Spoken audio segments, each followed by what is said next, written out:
नमस्कार। आज मैं आप लोगों के लिए पाप मोचनी एकादशी की बहुत ही सुंदर सी कथा लेकर के आई हूँ। कथा सुनने से पहले अगर आप चैनल पर नए हैं तो हमारे इस चैनल को सब्सक्राइब करें। कथा सुनने के बाद हमारी इस वीडियो को लाइक करें, शेयर करें और कमेंट्स में जय श्री हरि विष्णु भगवान लिखना न भूलें। परम पिता परमात्मा आपके सभी कष्टों को हर लें। इसी सद्भावना के साथ कथा सुनते हैं। धर्मराज युधिष्ठिर बोले, हे जनार्दन, चैत मास के कृष्ण पक्ष की एकादशी का नाम क्या है तथा उसकी विधि क्या है? कृपया करके आप मुझे बताइए। श्री भगवान बोले, हे राजन, चैत मास के कृष्ण पक्ष की एकादशी का नाम पाप मोचनी एकादशी है। इसके व्रत के प्रभाव से मनुष्य के सभी पापों का नाश होता है। यह सब व्रतों में उत्तम व्रत है। इस पाप मोचनी एकादशी के महत्तम के श्रवण से, पठन से समस्त पाप नाश हो जाते हैं। एक समय देवर्षि नारद ने जगत पिता ब्रह्मा जी से कहा, महाराज कि आप मुझे चैत मास के कृष्ण पक्ष की एकादशी का विधान कहिए। ब्रह्मा जी कहने लगे कि हे नारद, चैत मास की कृष्ण पक्ष की एकादशी पाप मोचनी एकादशी के रूप में मनाई जाती है। इस दिन भगवान विष्णु की पूजा की जाती है, उनकी कथा कही जाती है।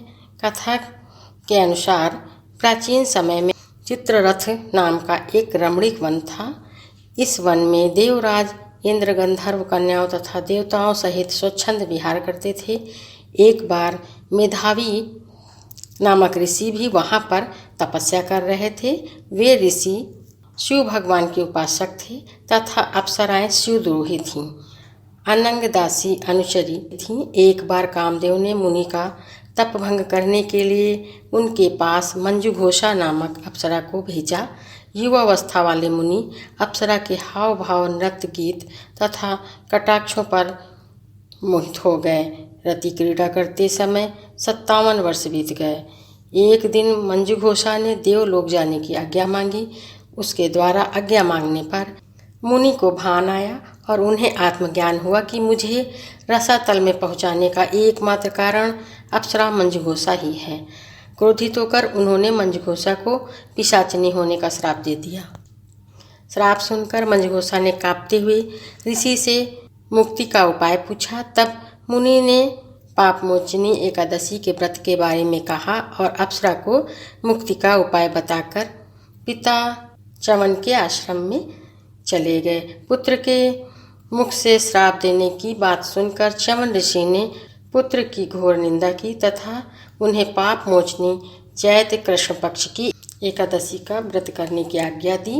इस व्रत के प्रभाव से मंजुघोषा अप्सरा पिशाचिनी देह से मुक्त होकर देवलोक चली गई।